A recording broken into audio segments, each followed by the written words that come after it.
Hi, everyone. Welcome back to Meghan's Place Conversations on Healing. This is a space where we have honest conversations about mental and emotional health and where we explore what it looks like to pursue healing in real, practical ways.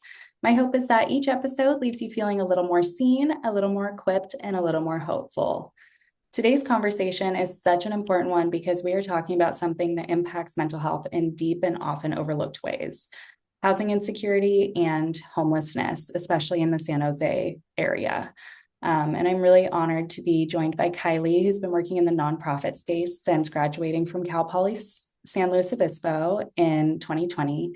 She began her work as an outreach case manager serving individuals experiencing homelessness in Marin County, where she discovered a deep passion for supporting this community.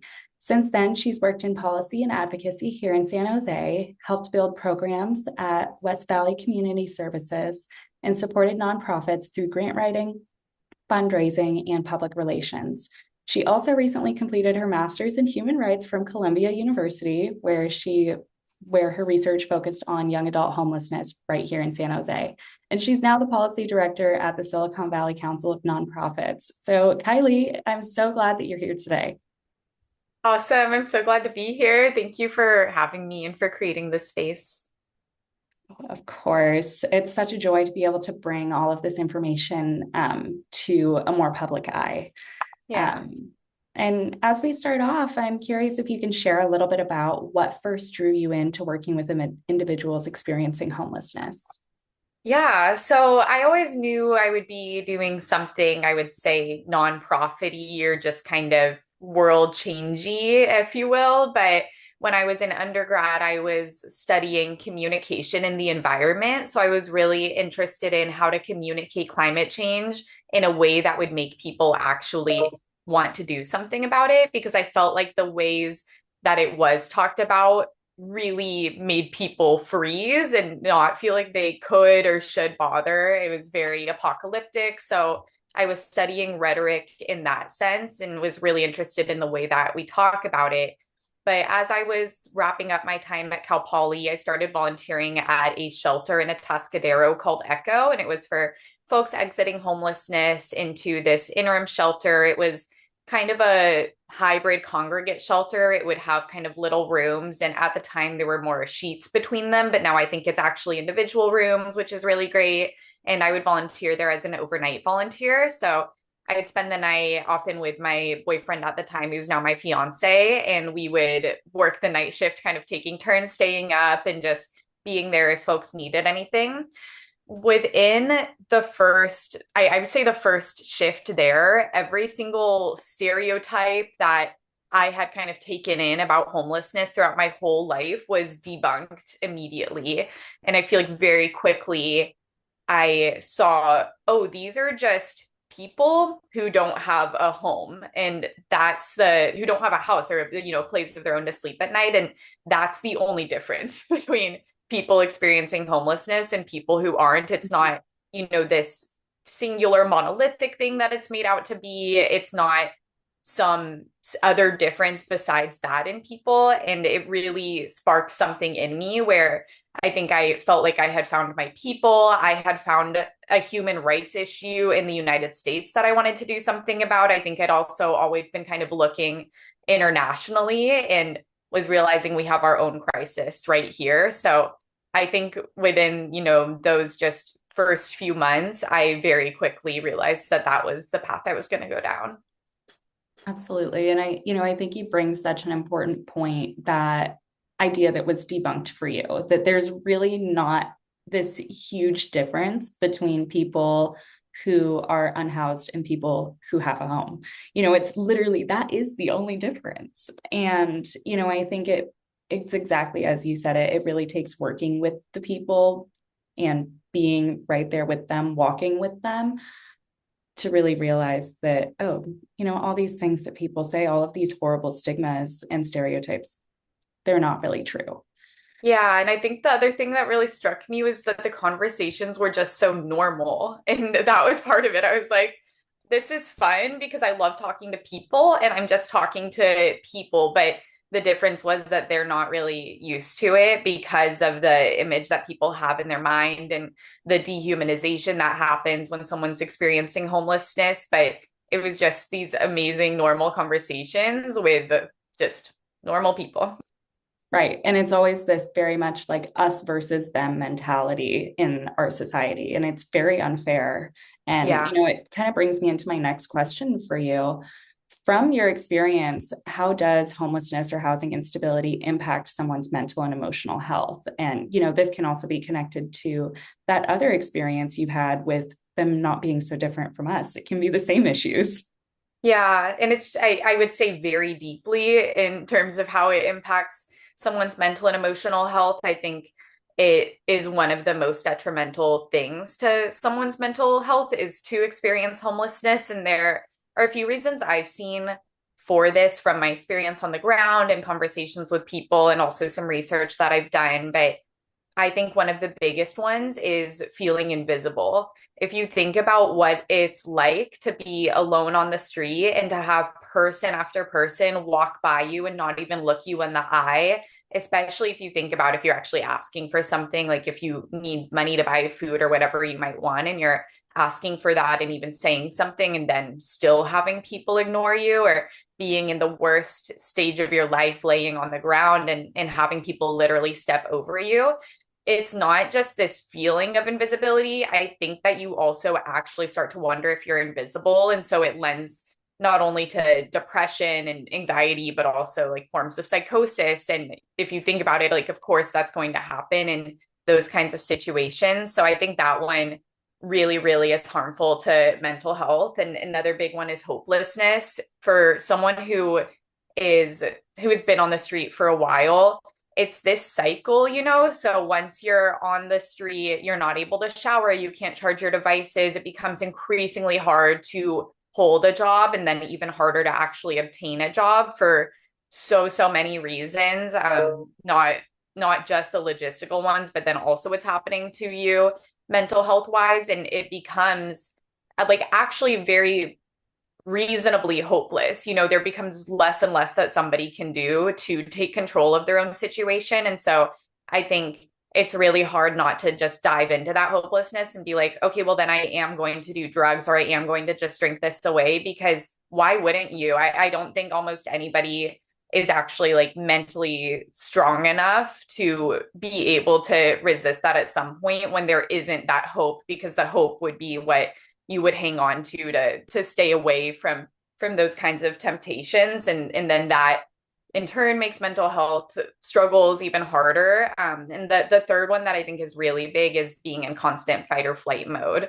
If you don't have a door that you can lock at night, and especially if you're a woman, but it's true for anybody, it's impossible for your brain to get out of that fight or flight, and that takes a toll over time, when it's just completely constant like that. So I think that one is really, really hard on mental health. And that's also true just for someone who's housing insecure. If you're just in survival mode and aren't able to ever just let your guard down and truly rest because you're worried that the next day or the next month, you and your family won't have a place to sleep, that just affects your brain in ways that I don't even fully understand.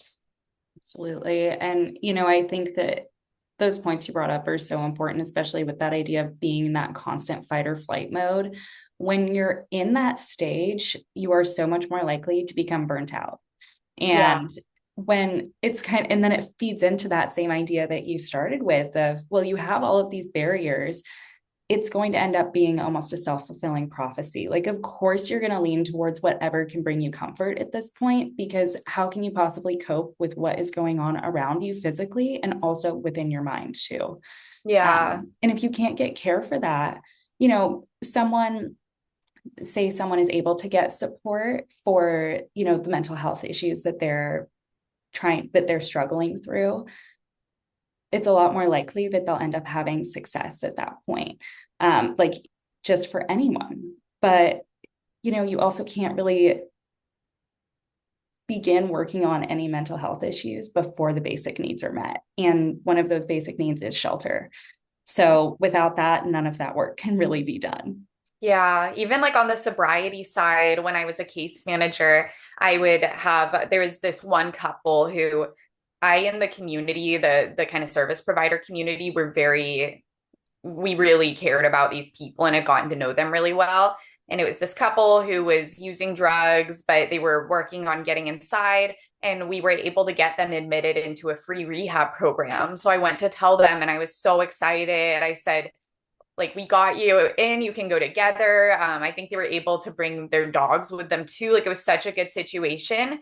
And they both said, we're not going if we don't have a place to go after that. Because if we put in all of that work, really, really hard work to get sober, and then are placed back on the street, we know what will happen. And that work won't have paid off because, I mean, first, you're being offered those things probably on a daily basis at that point, but also you'll get back into that kind of cycle. So for me, it really confirmed why we talk about things like housing first and the need for somebody to be inside before they can work on anything else. Is if you don't have that kind of security, then the other things are exponentially harder. Right. And even with that point you made of, well, if they go back out on the street, they're going to be being offered these things every day. So it's like, okay, sure, you can work on sobriety, but if you're being offered these things every day, that takes a huge mental toll. At a Yeah. certain point, if you're not still not getting those needs met, even if you're putting in this effort, it's null and void at a certain point. Yeah, exactly. And, it makes me really curious. And I guess this does really tie in. I know you've worked really closely with individuals, and now you've also worked a lot in like policy and advocacy. And I'm curious what you've learned about the gap between systems and the real human needs that you see. Yeah, it's super real. And for me, actually, my time as a case manager is what made me want to go into policy and advocacy because I was out at encampments all day. And as I got kind of deeper in all of this, I would start to hear about the Board of Supervisors, which, is like the city council, but for the whole county. And I would hear that they're voting on these things related to some of the encampments that I was going to, and maybe homelessness strategies and policies more broadly. And I wasn't really able to affect those. I think that my work wasn't very interested in letting a case manager even give public comment or play a role in that process. But I was paying attention and I would see these things pass at the Board of Supervisors level, which feels very far away. And then within a month or two, I would watch them play out on the ground at these encampments. So I realized policy is actually very tangible and very direct and even can be very quick sometimes, which is very much not how I had thought about it before. So, and I was tired of the person by person just kind of grinding against this system, trying to help these individuals on a one by one basis. I think that absolutely needs to be happening. But once I kind of knew what the system was doing, I felt like I had to start looking there. So that was when I moved down here and started to advocate in the policy world and, got involved with nonprofits doing that kind of work. But what I have seen since then is that there are a lot of gaps between the human experience and policies.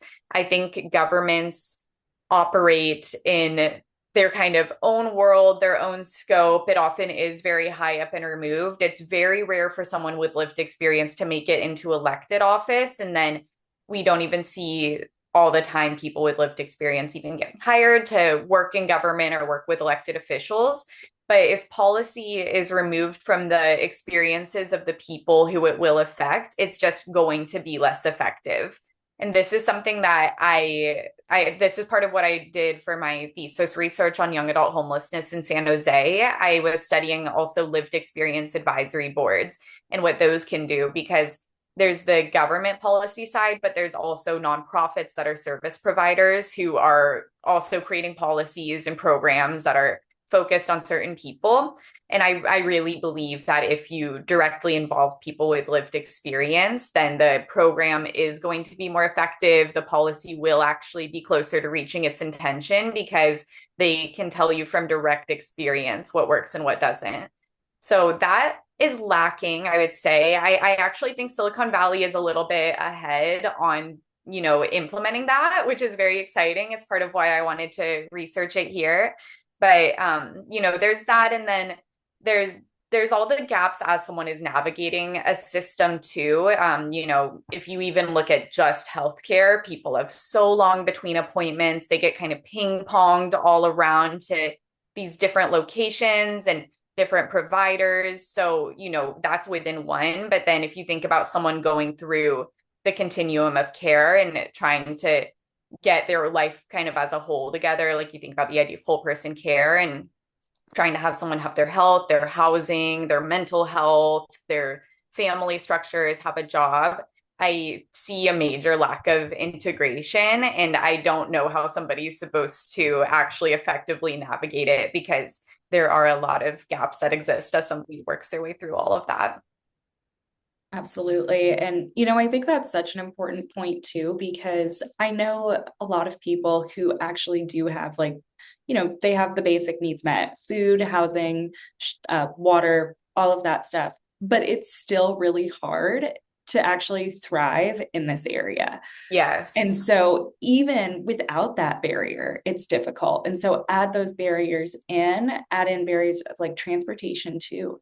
How do Yeah. you get to all of those different appointments and all of those different locations? How do you keep up with that while you're also trying to balance all of these other things? There's just so, I look at it and I just think barrier. It's just all Yes. barriers.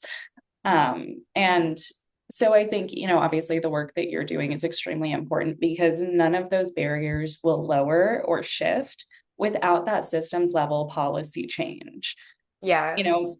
I can do all the work I want with people in a one-on-one setting as like a therapist, but it's not going to change that the system is broken.